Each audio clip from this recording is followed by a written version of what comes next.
Herbert Franklin, otherwise known as Frank Boag, was born in Brownhill, Ontario on May the 27th, 1878. He was a third child to David Boag and Olive Ann Phillips. His family came from England. His father died in 1892, leaving 8 children.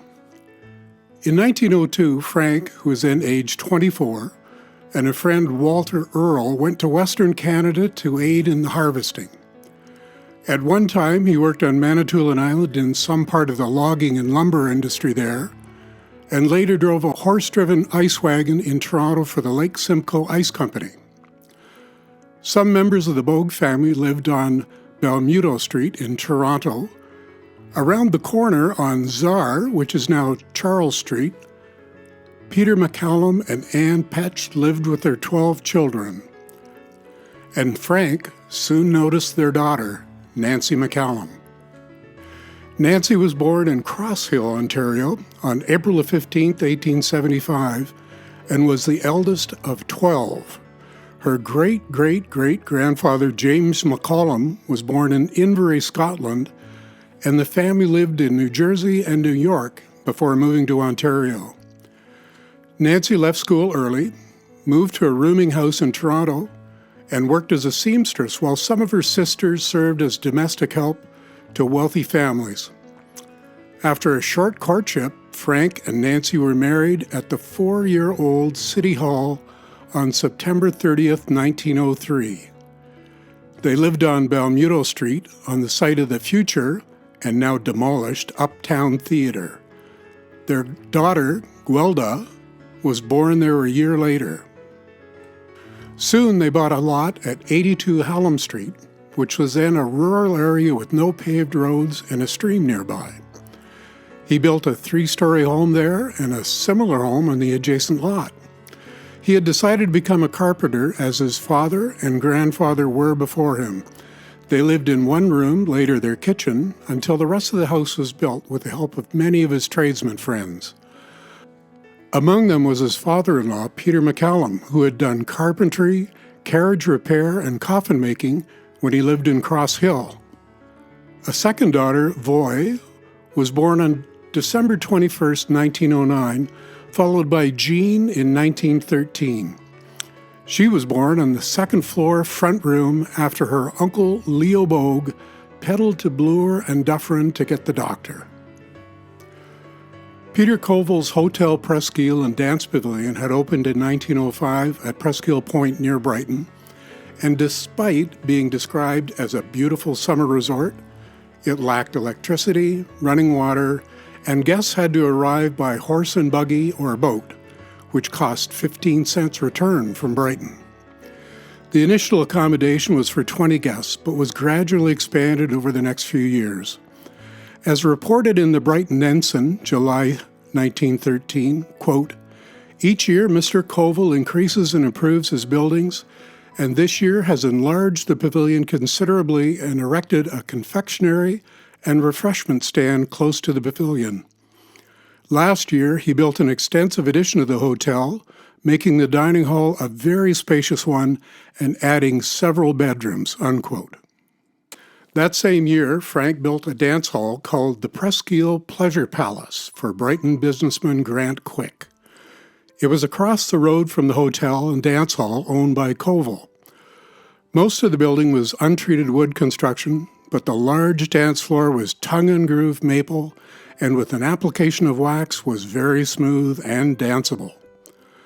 The building included a bandstand, a snack bar, serving mostly ice cream at 5 cents per cone, and ice-cold pop, a few tables with benches, and a barracks where the band members lived.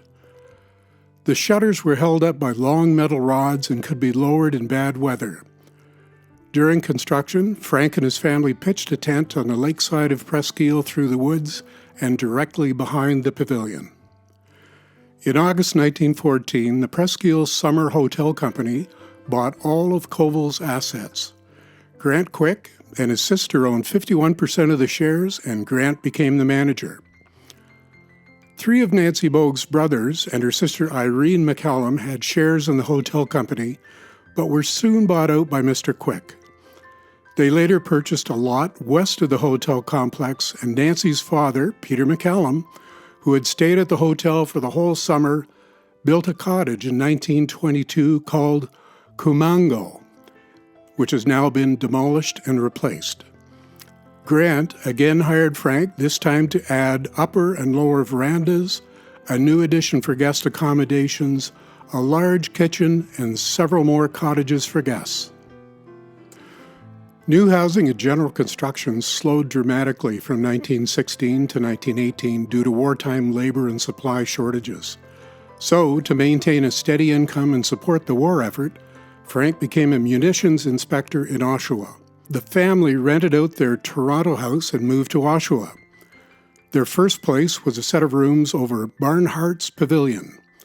In later years, Voy, who was 7 at the time of the move, wrote, quote, "We had trouble finding a place, and the first I remember was at the Oshawa Beach over a dance hall, and I remember looking through knotholes in the floor watching young couples dancing," unquote. After spending more time in 2 barely adequate housing arrangements, Frank was transferred to Hespeler, and the family happily moved back to their home on Hallam Street. Grant Quick must have had a difficult time running the hotel during the war with so many men sent to fight in Europe and so many people working at home to support the war. A descendant told me that many times over the years the operation had to be subsidized by revenue from Grant's fishery business and injections of capital from his wealthy sister, who lived in the United States. However, things must have improved after the war ended in 1918, because Grant hired Frank again, this time to do a major expansion of the hotel.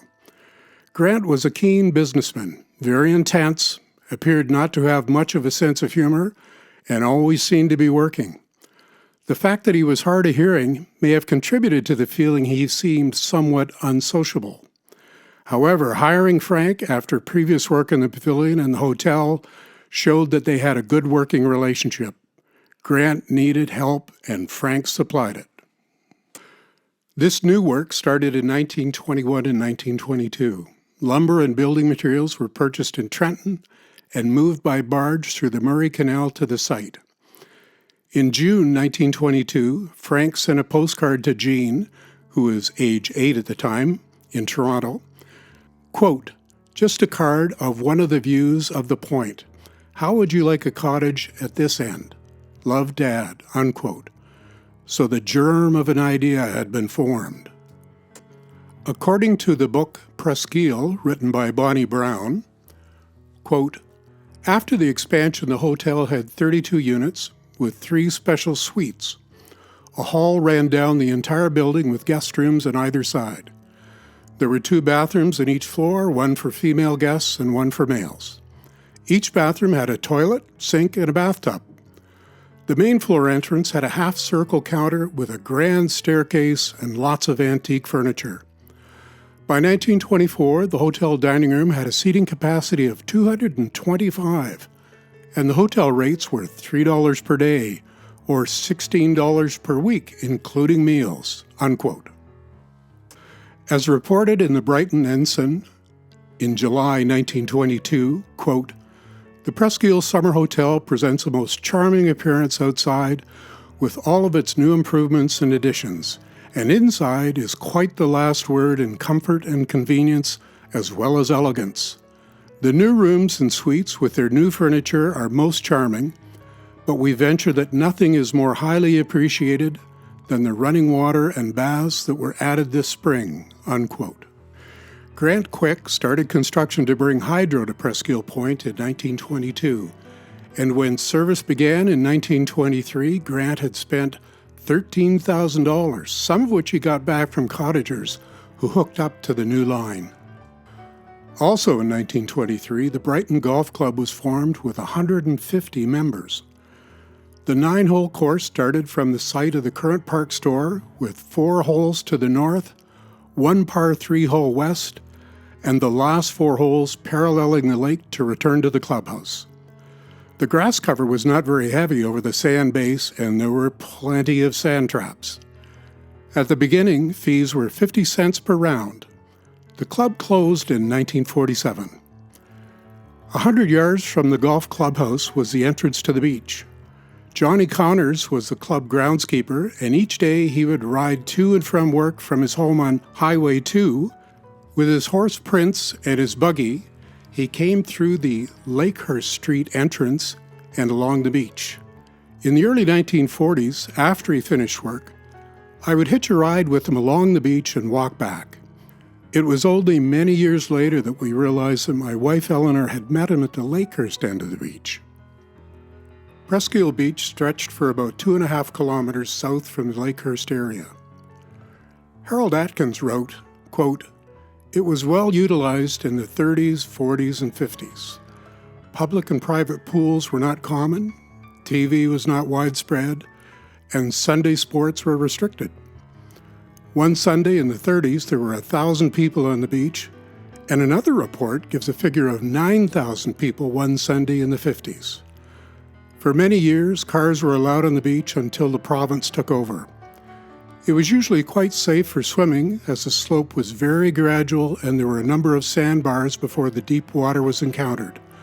The water was clear and the sand was clean," unquote.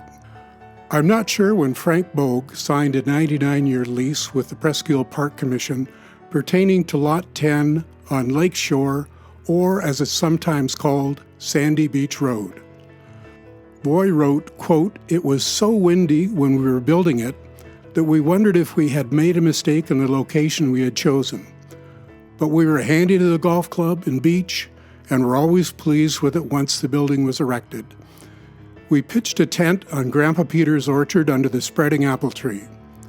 We had 2 canvas cots and a fold-up table and slept with our head at the end and feet pointing to one another.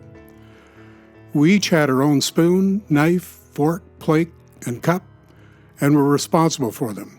Dad, who was 51 at the time, used to work on the hotel and dash over to work on the cottage we named Shore Acres," unquote. Cottage owners were expected to spend at least $1,000 and pay rent on the lot and taxes on the building. In 1929, the cottage was listed as, quote, "unfinished," unquote, with a value of $700. The annual rent was $15 and the taxes $10.50. By 1932, the assessment was $800 and the rent and taxes $22. Most of the properties I saw listed were valued at $1,000 or less. The Great Depression had started in 1929 and unemployment rose drastically, so many families would have little or no money to spend on extras such as a cottage. Daughter Jean wrote, quote, "During the Depression years, there were sometimes more people staying at the McCallum Cottage, remember we called it Kumango, than there were at the hotel next door. Many yachts came to stay at the hotel dock, and in the early days, I remember a very huge boat, the Rapids King, coming into dock there. The people on board had thought we would be Indians, laughed and said, 'Why, you look just like us,' unquote. Frank often said that he planned to sell the cottage for a profit when it was finished, but he never got around to it. Over the years, there were many community activities at Presqu'ile, and there were always folks from the Boag family involved. There was an annual masquerade ball and weekly children's parties and talent events at the pavilion. Other events were the regatta and the Calathumpian Parade. The latter was described in a book named Presqu'ile by Bonnie Brown. Quote, "The Calathumpian Parade started with a chivalry of a young couple at the hotel, and it became an annual event. It was held at noon on Sunday. Cottagers and hotel guests gathered at the hotel dressed in any homemade costume they could think of. The marching band would lead the parade, riding in old cars, trucks, bikes, and baby carriages decorated for the occasion. They paraded up to the lighthouse and back to the hotel. The band consisted of noisy instruments like the kazoo, drums, and cymbals," unquote. The cottage started out as a basic building, but later added a fireplace and chimney, and then a screened-in front porch with stone columns. There was a kitchen, dining room, living room, and 4 bedrooms. It had a large lot and shared a driveway with the cottage to the south. A small road ran in front of the cottage, and beyond that was a sandy area with many poplar trees, a grassy stretch, the sand beach, and finally the lake. Most of the popular beach area was north of this, so it was almost like our own private beach. I don't believe Frank's brothers and friends had much interest in the beach or golfing. From the early days to the beginning of World War II, many weekends would find them at the cottage to fish or hunt ducks, usually in the spring and fall. Frank had built 2 small, light, wooden boats covered in heavy canvas. They were a little bigger and wider than a canoe, carried 2 or 3 people, but were too light for an outboard motor. They could be used for either fishing or hunting. He called them duck boats, and they were moored on the shore of Brighton Bay just beyond the entrance to the present park campground. Back at the cottage, there would be the sound of horseshoes ringing off the iron post, and inside there were likely fish stories and poker games at the huge dining table, fueled by loads of beer. Party members signed their name on the uncovered wall studs in the dining room. Gelda, Voy's sister, married Bill Wyatt during the time the cottage was being built and had little interest in it. However, both Voy and Jean, who were 21 and 17 at the time, loved the place and spent time there whenever they could. They swam lots and golfed as well. One big recurring problem they had was how to get to the dance hall and back at night. Voy wrote, quote, "We spent lots of time at the dances and wouldn't dream of missing them. We knew that if we didn't get a date to drive us home, we could always have a ride with the caretaker, Ruby Cheer, or one of the quick boys," unquote. The rules of the dance were fairly strict and included no bare feet, no bathing suits, no shorts, and no dancing in, quote, "suggestive ways," unquote. Grant Quick and either Baltus, also known as Baldy Schumann, Pete Carr, or Donnie Quick would man the entrance to the dance floor and charge men $1, later to be $2. Interestingly, women were not charged at all. After the stock market crash in 1929, and for many years during the Depression, Frank and Nancy had to find ways to pay their mortgage, so they rented out parts of 82 Hallam Street in Toronto. Often, they were Frank's relatives, but many strangers stayed there as well. One notable was a young woman who had frequent visits from her priest. Nancy soon realized, quote, that he was not there just to save her soul, unquote. However, Frank did manage to purchase a new car, which was vital not only in his work, but to travel to the cottage. He bought a 1930 Marquette, which sold under the Buick brand and was only produced in that 1 year. The basic selling price was around $1,000, and there were 6 models, and his was the business coupe. The interior seated 2 people, but you could cram in 3. Voy married John Stevens, my father, and in 1932, my cousin Warren and I were both born. I lived the next 2 summers with John and Voy in Long Island, New York, where Dad had found summer employment.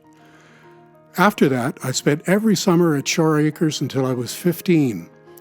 One of the big attractions was the beach, where we usually played in the water twice a day.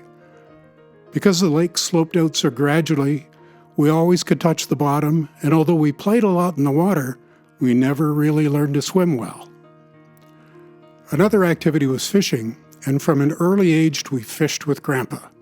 We caught bass, pike, and pickerel, and always had fresh fish.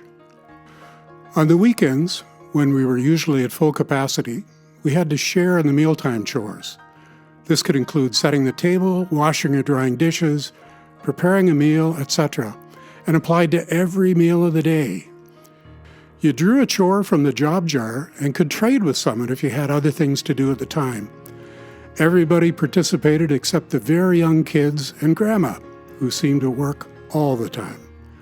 Only on rare occasion did I see her relaxing in the hammock at the end of the dining room.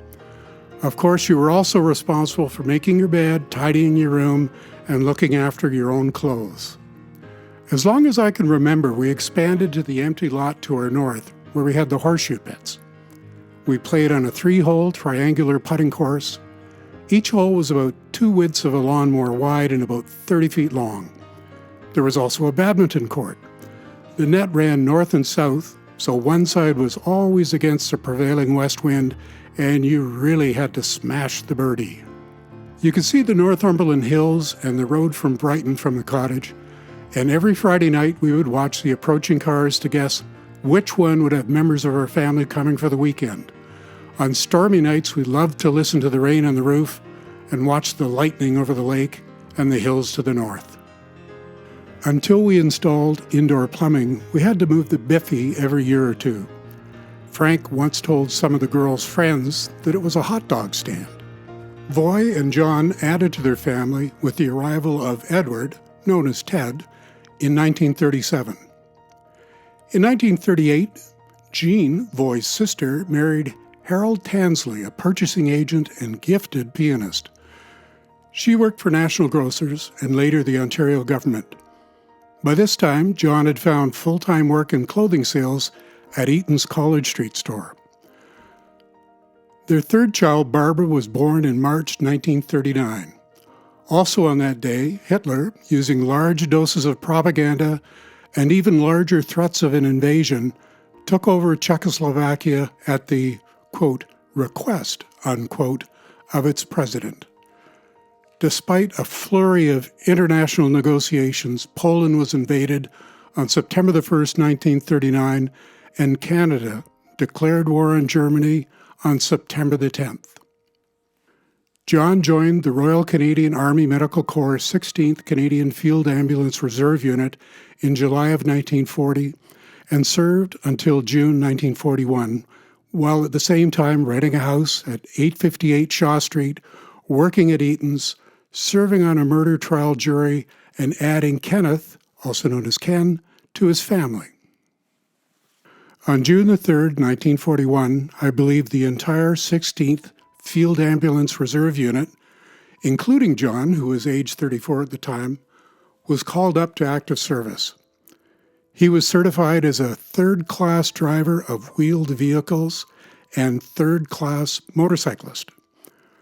On his last furlough before shipping overseas, John spent 10 days in July 1942 at Shore Acres.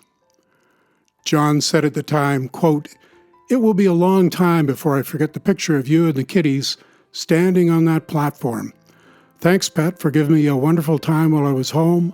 I enjoyed every minute of it, and the picture of the last day and night is etched in my mind," unquote. On July 20th, John's ambulance was hit by a Nazi 88mm shell, and Lieutenant Stevens was evacuated from the field in his own ambulance. He was seriously injured. The end came a few hours later in a makeshift bed in a makeshift hospital in a strange country where he quietly breathed his last breath. As reported on July 22, 1943, in the War Diary of the 5th Field Ambulance, quote, "Lieutenant J.W. Stevens died," unquote. Voy's pension was very small, and summers at Presqu'ile continued to be all we could afford. When family members or weekend guests went to the dance at the pavilion, I, and sometimes Warren, would sit on the windowsill beside the bandstand and listen to the music. Grant Quick would allow us to dance with our mother or aunt without charging us. In my early teens, I began to meet with other young people from the Point or Brighton. We would often pack a lunch and picnic somewhere in the park, go for a swim, play ball, or have a wiener or corn roast on the beach. When I was 15, I worked as a student at Simpson's department store on Thursday and Friday nights, but was still able to catch a ride to Shore Acres with Jean and Harold. I wonder now why we never had an accident as they stopped at Oshawa and Coburg for beers. In 1947, I went to visit the Wyatts in Long Island, New York. While I was away, this happened. It was reported by the Brighton Ensign on Thursday, August 21st, 1947. Headline: Body found Monday on Lakeshore at Point remains unidentified. Gruesome discovery of decomposed body made by bathers Monday afternoon on the shore of Presqu'ile Point opposite the bluff. Last Monday morning, Mrs. H.F. Boag looked out of her Presqu'ile cottage window and saw an object floating in the water. Since it could have been a log or an old boat seat, Mrs. Boag paid little attention and went on about her work. The Boag Cottage, Shore Acres, a neat brown summer place near the golf clubhouse, has a private beach section shared with the cottage next door. About 4:30, Mrs. V. Stevens and Mrs. Jean Tansley, married daughters of Mr. and Mrs. Boag, went to the beach for a swim. Walking slightly closer, it seemed indeed to be a human figure, wearing a bathing cap and whitish bathing suit, and apparently paddling face down at the edge of the water. When the ladies came close, they were horrified to find a dead body, badly decomposed. What had resembled a bathing cap was bare skull bone. The ladies ran to the nearest phone. The body was taken to the Cummings Funeral Home in Brighton, where a careful examination was made. The coroner reports there was positively no means of identification. The body proved to be of a female, 4 feet 7 inches in height, and Dr. Doer estimates the age of between 14 and 16 years of age. The coroner reports that decomposition was so advanced that features were unrecognizable. The body was in the water many weeks. She could have been dead when she entered the water, or death may have been due to drowning. Twice before, bodies have washed up on the shores of Presqu'ile Point, but this is the first unsolved case of its kind in the district. Joyce Boyce was a sister of Voy's mother Nancy, and she and her husband Stan had a cottage on the bayshore. Stan had a sailboat and loved to sail. At the time, there were 10 or 12 small sailboats of various designs and configurations in the bay. Folks got together and started the Presqu'ile Yacht Club. Races were held every weekend. Handicaps were established to create competitive racing. Stan asked me to become his crew as his children were too small. At some point, most of the owners decided to purchase identical boats from the same builder. This sharpened the competition immensely. I did this for several summers, and Stan and I had our share of wins. In 1944, Nancy was 69 and Frank was 66. They had settled into their retirement and could enjoy the cottage more as they grew older. 5 years later, Frank had a stroke while working in his garage in Toronto and passed away a few days later on his 71st birthday. When I think of him, this is what I see. He's in his duck boat at dusk, accurately casting his bass plug near a lily pad and quietly reeling it in. One summer I worked for Spencer's Dairy from Brighton and had the Presqu'ile route. The customers, many of whom I knew personally, were great to serve, and some of them even told me to just come in and look in the icebox to see what they needed, fill it up, and bill them monthly. My day was over around 1 o'clock, so I had the rest of the day to enjoy the summer. Other vendors who serviced the cottagers were the Atkins family, who delivered newspapers and ice and would pick up the odd item in town, and the Hunts, who sold fresh fruits and vegetables.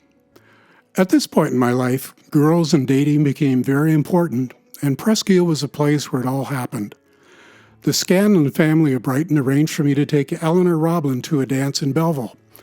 I had to hitchhike from Toronto and turned up at her house a couple of hours late after she'd gone to bed.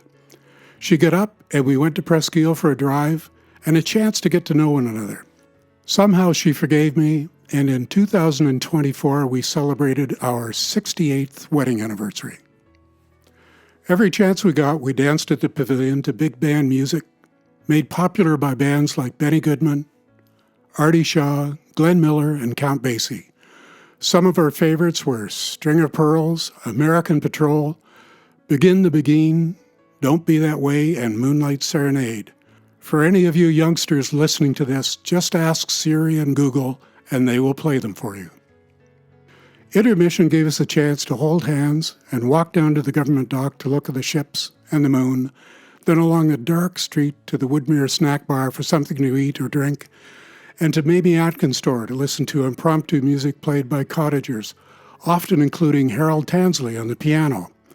But we always came back to the pavilion until the last dance, followed by the drive home and parting for the night.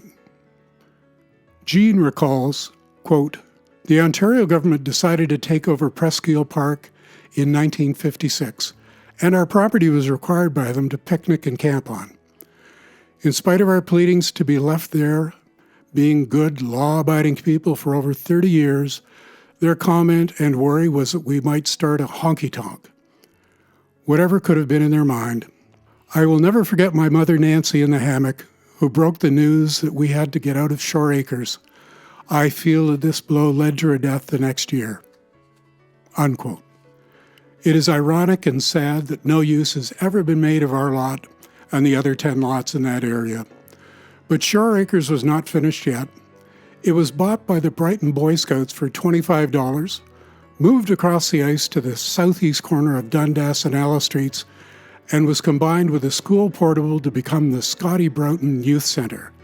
For a brief time, it also served as the local courthouse.